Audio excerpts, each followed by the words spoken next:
So let's break down pregnancy. What you eat goes straight to the baby. So eat right, eat healthy, eat your vitamins, drink great juices, make sure you take care of your health, because everything you put in your body goes straight to the baby. Depends on you. So you want to eat potato chips? Probably not a good idea. Like, try to stay away from stuff that's processed.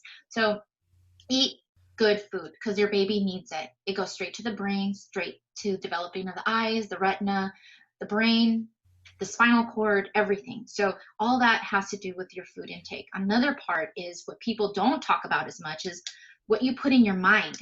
You have toxic people around you, you have to make that choice to stay away. You have toxic problems, projects. If you have a problem saying no to work, like people throwing projects at me, I had a problem with saying no. So I took on extra projects that I should not have. I should have just focused on my pregnancy, period, and my family. But you have to make your mind strong enough to let go of, well, you know, if I say no to that person, I'm going to be mean. So if I say no to anything, I'm probably going to be a mean person and I'm selfish. That's how the way my programming is. And so I have to say something. Okay, go ahead. She always wants to help everybody and do for others. And that's the one time I think what I experienced just observing her go through that, she had to put herself first. And some people are naturally good at putting themselves first, so it doesn't matter. Yeah. So you have to know yourself. So she recognized that she can't put other people's feelings first. She can't put other people's bad habits first. She needs to do only what's good for her. So me being in the passenger seat of witnessing her go through the loss of 3 babies. The first one, you know, maybe it was just Mother Nature, and I think sometimes Mother Nature plays a bigger role than anything else. But her mindset to having the final baby, Joaquin, the amount of changes she made and intentionally eliminating negative people from her life, family members, situation, friends, and just really put herself in that zone of happiness and not even selfish. She was putting herself first, her needs for herself, the baby, and our family. So being in the passenger seat, watching her go through that metamorphosis of realizing or having those aha moments where she said, this is what I have to do. And she had a great friend slash personal development friend coach that helped her through that and make those changes. And you know, I was able to, me being there in the passenger seat, I was her wing person from a standpoint. She would talk to me about it, and I would encourage her, said, hey, if you need to eliminate that family member for the next 6 months or however long, so you feel like that's what you need to do, then you need to do that.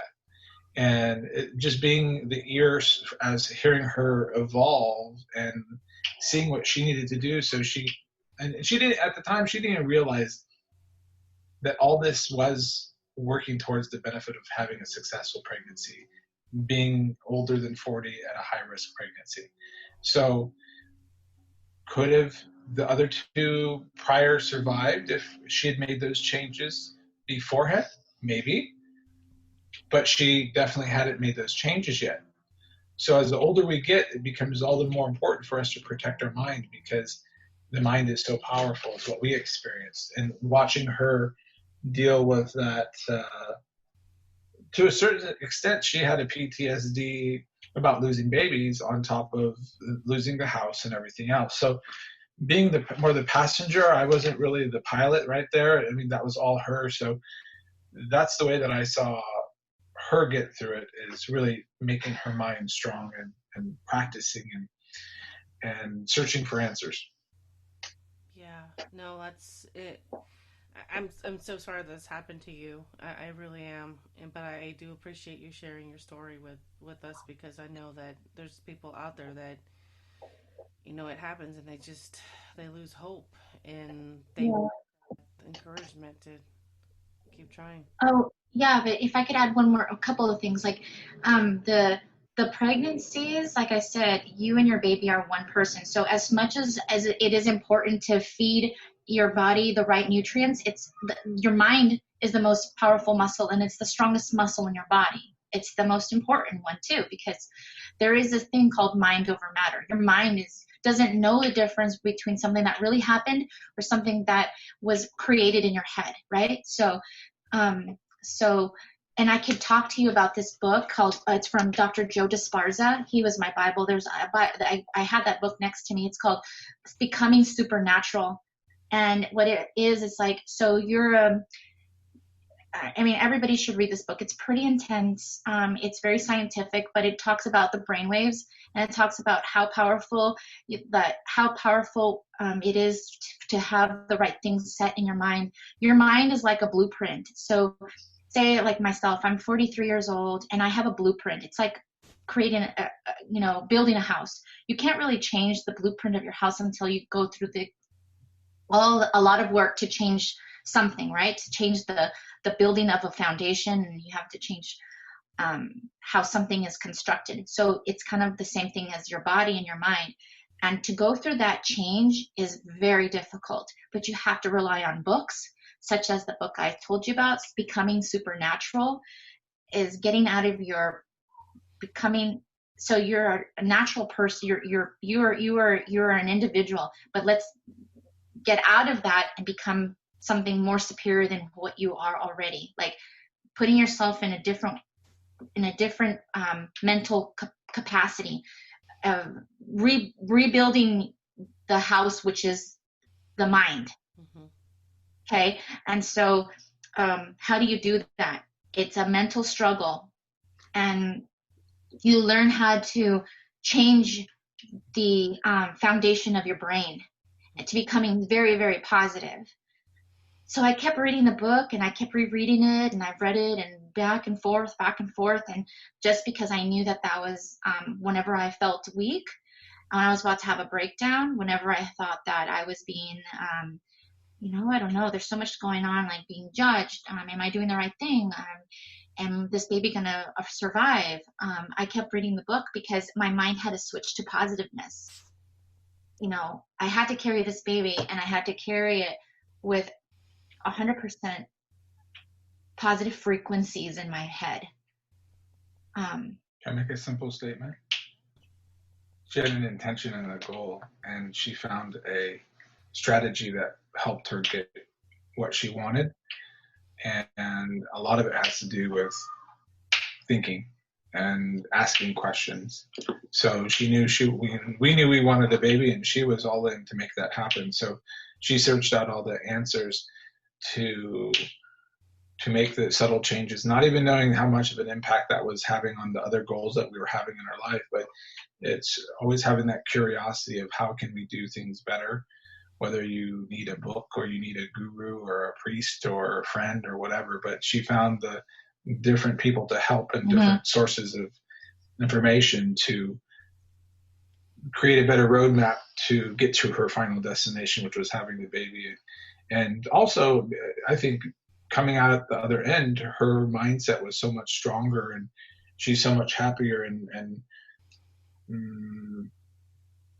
surrendering the fact that it's okay to let go of some people if they're not bringing happiness and positivity. And that's a hard thing to do. We're trained as a society to family's family. Well, yeah, family's family as long as they treat you right. If they're not treating you right, fuck them. Get them the fuck out of there. No, you're right. And or friends or coworkers or whatever. You have to have the resilience to stand up and say, no, I don't need that in my life anymore.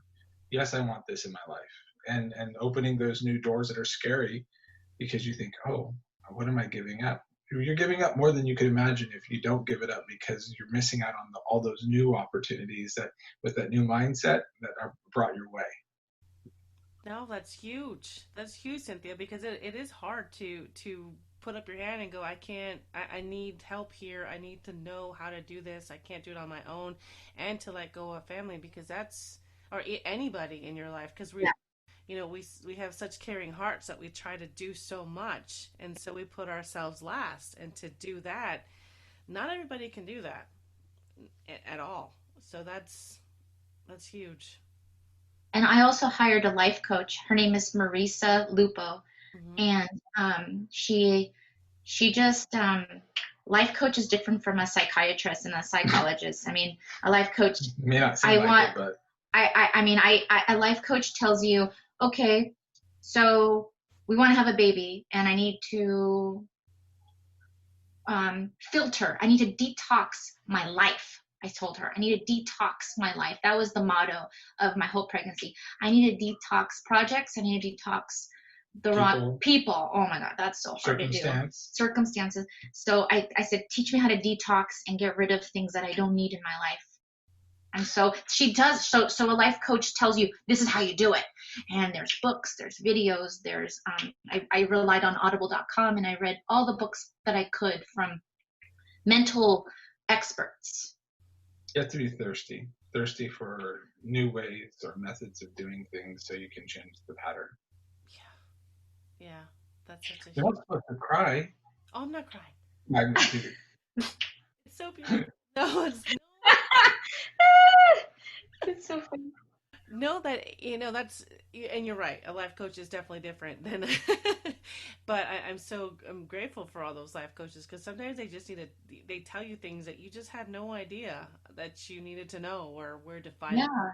So I it just hope people don't get hung up on that word, because life coaches come in all different forms, shapes, and sizes, and it doesn't even have to necessarily be a life coach. right. It could be somebody you hold in high revere, who you respect, or whatever. So it just so happened that she actually searched out somebody like that. So those teachers or supporters come on in all different shapes and sizes. You're absolutely right. That's very true. Yep. So now that you live, you said 6 blocks from where it happened. So how are you coping with that now? So I think I have an ongoing PTSD that I haven't figured out how to handle. Mm. I probably stop by that house once a day or run to it, because literally I can run there in about 15 minutes. Mm. And maybe I'm a slow runner. Maybe it should be 6. Um, but every day, either in the evening or in the morning, I stop by to just check out the progress. And that's really been for the past 6 months since the rebuild.